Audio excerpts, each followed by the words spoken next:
Vasyl, tell us really on the ground, what is the situation, what is happening in this short time? Well, the situation is very uncertain. Thanks a lot for the introduction, Carmen. I'm happy to be here with you. The situation is kind of, I have a feeling that what has been going on for the past 2 months is some sort of a psyop, a psychological operation, which is actually being targeted at the general population of Ukraine. Because in a way we have lived for the past 2 months in a period of an imminent invasion, which could be done by Russia anytime.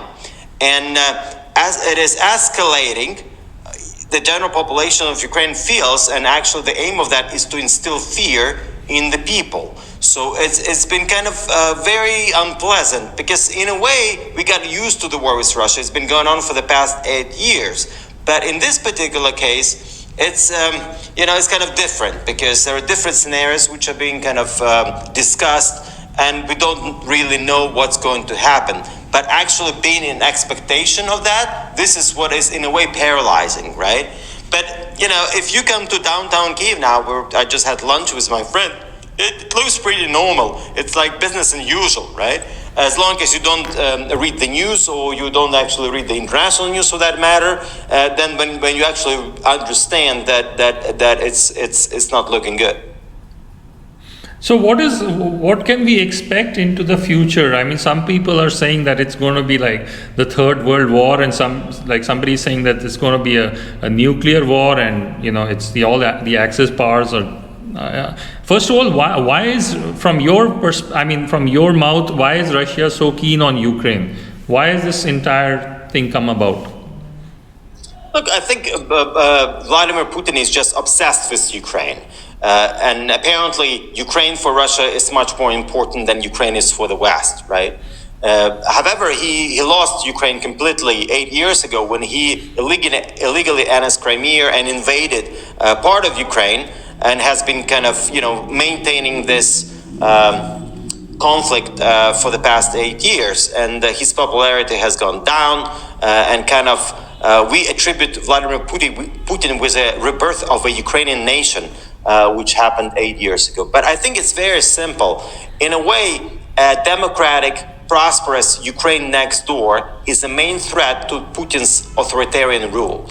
He's been ruling Russia for the past 22 years, and he wants to continue it.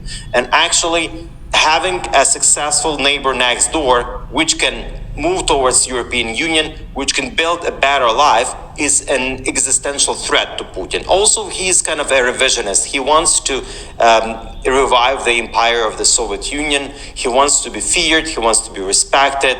And in a way, it's quite interesting, because when the new Biden administration came to power, Russia was not their priority. It was China their priority, COVID and climate change and all of these issues. And all of a sudden, Putin has made a point that now the entire next year is probably going to be Russia policy team, which is going to be working on the U.S. foreign policy. And in a way, that's, I think that Putin found an opportunity, and the opportunity looks to be here. There is a new government in Germany. Emmanuel Macron is facing re-elections in the coming month, so he's not that strong.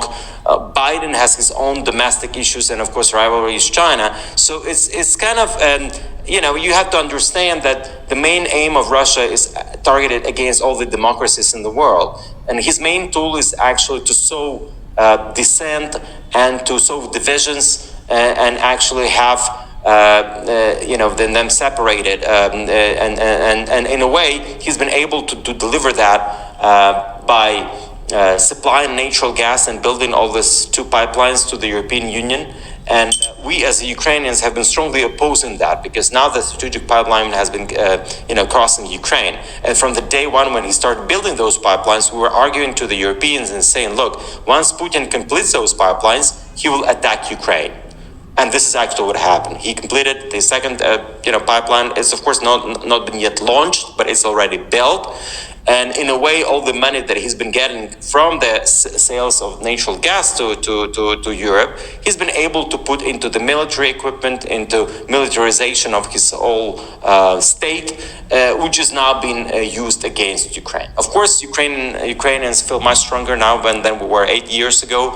We have now a much better and better equipped army, which has been already in combat and which is ready to defend the country. And there's going to be huge, resistance. And I see a lot of my friends have joined self-defense units and territorial defense units, and they are ready to face, a potential attack.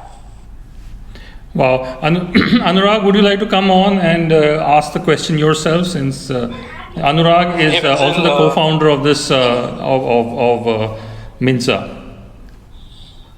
Hey Vasyl, the problem was not with your app, the problem was on the platform in general. So apologies for that, right? No worries.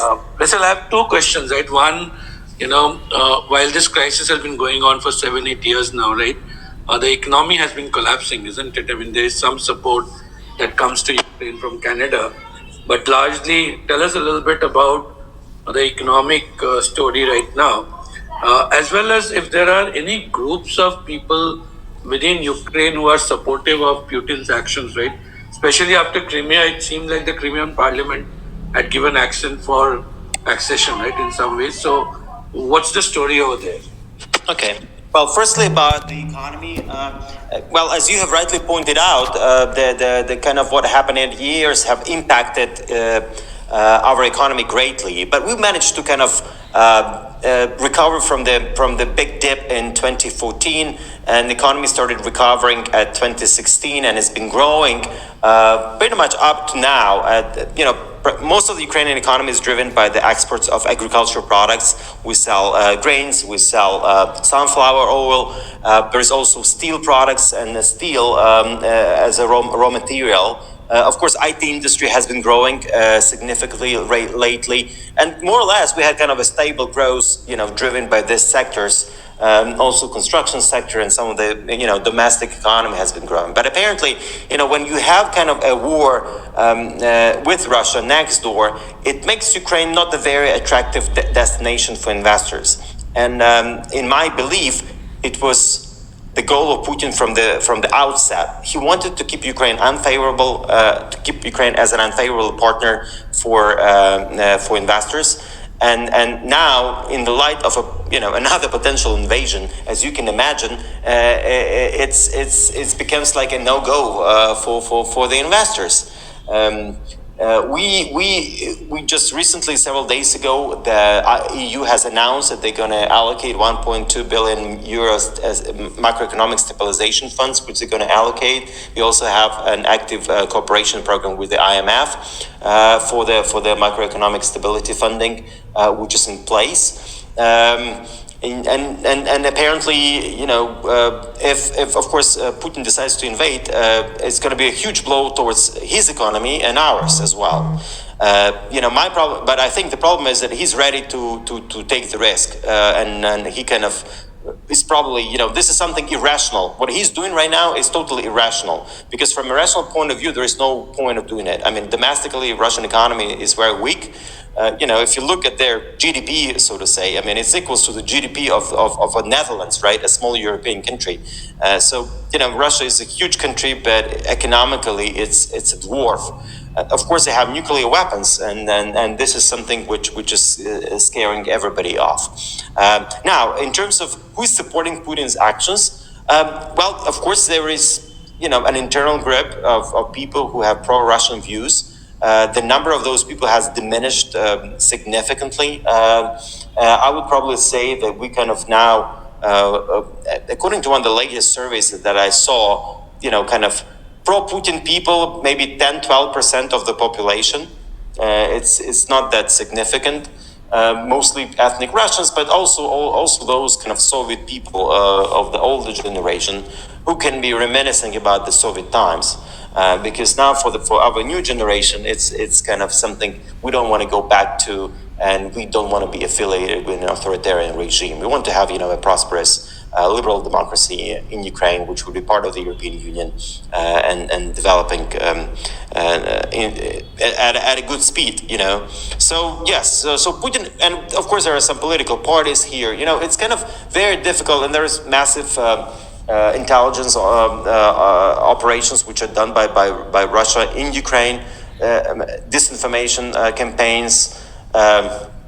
Propaganda campaigns. So they got their own kind of presence here through some of the politicians, some political parties, some of the media assets, which they luckily the Ukrainian government decided to ban those TV channels which were spreading Russian propaganda here. But it's an ongoing battle. It's not that easy, and they've been able to use social media to a great extent, which they have been also using for that purpose.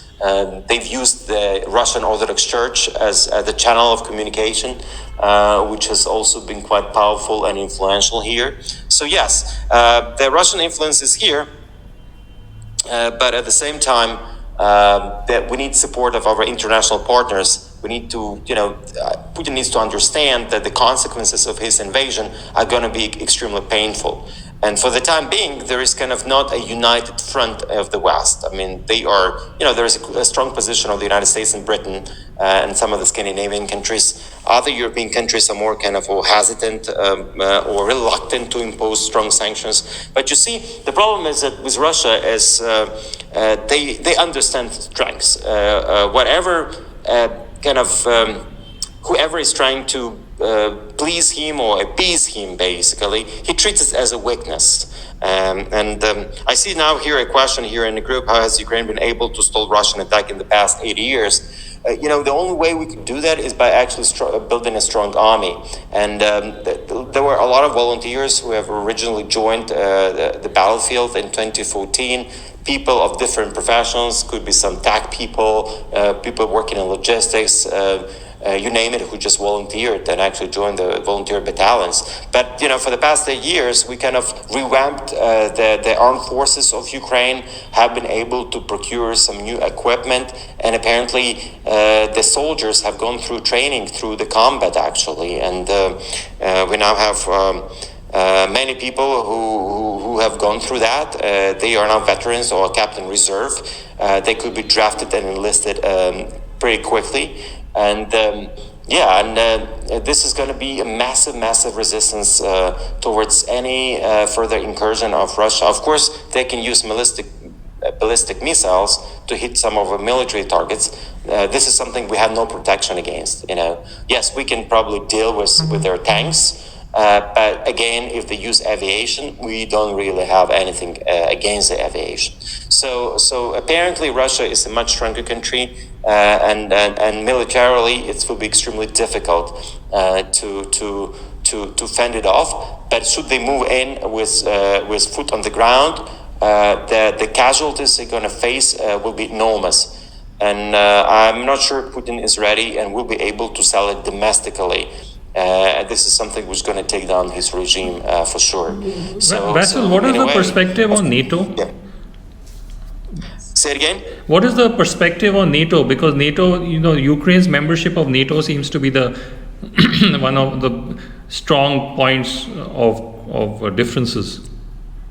Yeah, this is what Russians are demanding. They want to have some guarantees, legal guarantees that US and NATO actually promises that Ukraine will never become a NATO member. And for NATO as a defense alliance and for treating their charter as an open door organization, they cannot guarantee that. At the end of the day, popularity of NATO is extremely high in the country. It's now over 60% of people are favorably looking at NATO, and we understand that the only way for us to have security and stability is actually to become members of NATO, because having such a neighbor next door, we're going to be living under this threat all the time. And you see, it's kind of the problem is that if the West or United States provide some sort of guarantees which would be acceptable for Putin, domestically, President Zelensky will not be able to sell it. And the people gonna go to Maidan, and they're gonna demonstrate, and they may actually take down Zelensky government here, but just because of the commitments, or actually because of the of this curse of diplomacy or whatever is going to be imposed on Ukraine, right? But this could be part of the Russian playbook. They want to destabilize Ukraine, from externally and from internally. So in a way, Putin clearly understands what the public, opinion is here and what the national population will be able to accept. And something like taking away an opportunity to join NATO in the future. Of course, nobody's talking about NATO now immediately, but just having a prospect, this is something which gives us hope for a secure and better future. And that's a whole problem. And also, you have to keep in mind, by the way, in 2014, when Russians took over Crimea and they intervened, Ukraine at that time had this non-aligned status. When Yanukovych ruled the country, he made it into the law that Ukraine will not be aspiring to join NATO.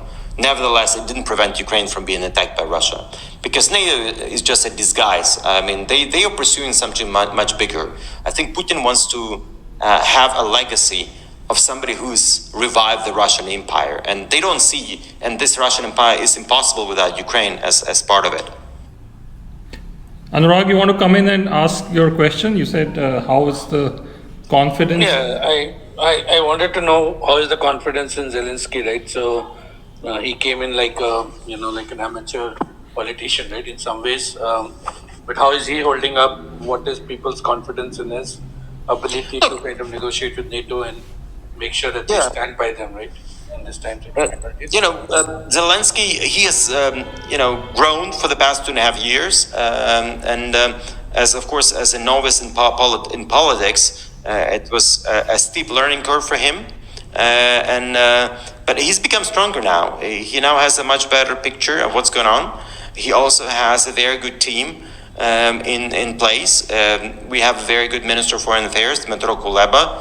He has Alexei Reznikov, who's the Minister of Defense, who's in the government. There are also a number of other professional and experienced ministers who are running the country, and some good advisors in the office of the president. So, in a way, we were talking about institutions, and institutions have become much stronger now than they were, 8 years ago when we had a transitional government. We became more resilient, and of course, this resilience is a trendy word, but it's a fact. We just, by living in this environment of being under attack continuously, we became more resilient and able to fend off attacks, either psychological, information, or kinetic, or basically having the military invading. So it's kind of and you see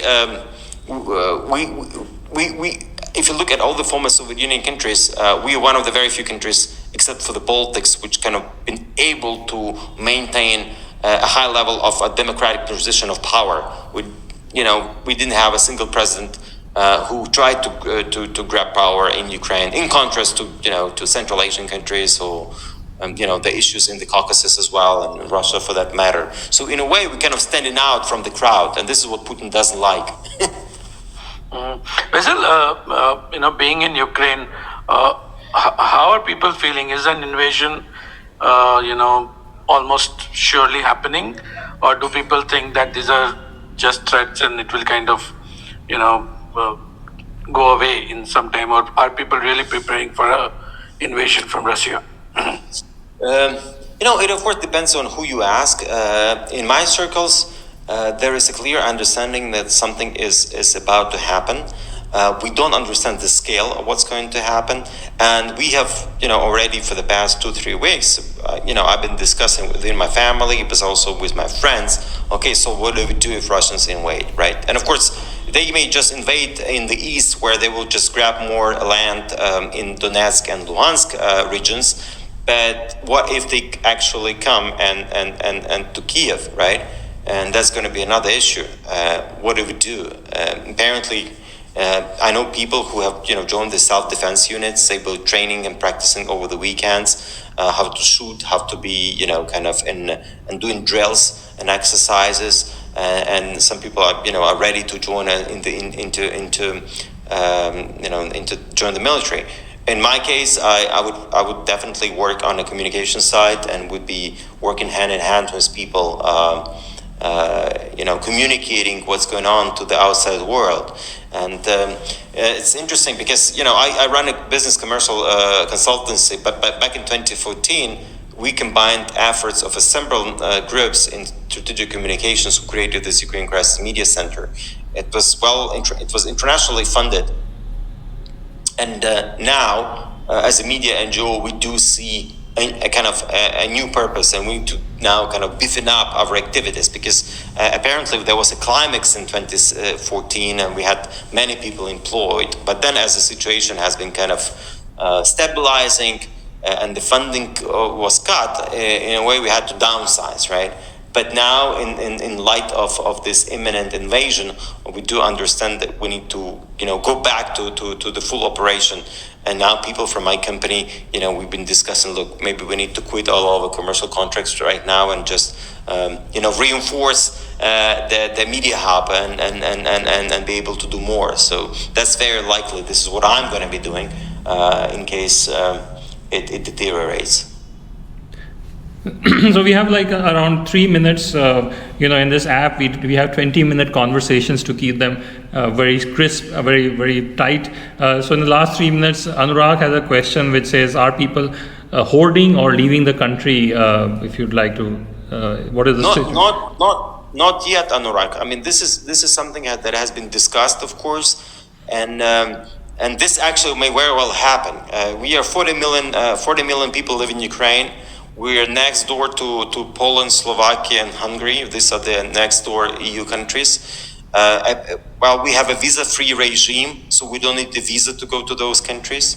And if people will become refugees and they will coming into floods, nobody will be able to stop them. So this is another humanitarian catastrophe which may happen in Europe, because if Russia dares to have a full-fledged invasion, the millions of refugees from Ukraine are going to be going westwards to Europe. And pretty much nobody will be able to stop them, because if you look at the numbers which are going to do that, it's going to be massive. But for the time being, nobody's leaving the country. Everybody's kind of talking about what may happen if they will that trigger refugee crisis? For sure, I see a question here. Full-fledged invasion will trigger a refugee crisis. 8 years ago, we had 1.5 million of internally displaced people in the country. They all were kept pretty much within Ukraine. They didn't leave. They just left, Donetsk and Luhansk and the areas where they lived. Most of them moved only like 200 kilometers west from the places. Some of those who were more well off, they could come to Odessa or Kyiv. But we were able to kind of take care of our internally displaced people on our own. But in this case, as we are discussing, especially in the worst scenario, the outflow of refugees will be enormous. Okay. So you have like a triple crisis, right? You have COVID, you have winters, and then you have a Russia standing on your borders. So our heart goes out to all of you, Vasyl, and really nice to have you kind of share your thoughts. And then the situation is developing so fast that I'm sure there is new information, new sentiments, right? Every now and then. I'd love to hear more about it, as things progress. And hopefully things don't progress and we kind of go back to being neighbors rather than, countries at war, right? So, Karan, sorry, you were saying something, right? No, I was just, that was a great ending, I think, to the whole thing, because we have this time restriction on this, that we do talks of 20 minutes. So, Vasyl, thank you so much for taking the time out of, I can imagine, an absolutely chaotic day, a chaotic schedule, and coming on Mentza, and I think we've got an amazing response. Everybody is sending us messages that they're so lucky to hear from you on the ground, because we are very worried about you. And so thank you so much, Vasyl, for the time. Yeah, thanks a lot for having me. And yes, and I do hope nothing will happen and it will all dissipate, but we don't know. Okay, thank you. Bye-bye. Thank you so much. Okay. Yeah, bye-bye.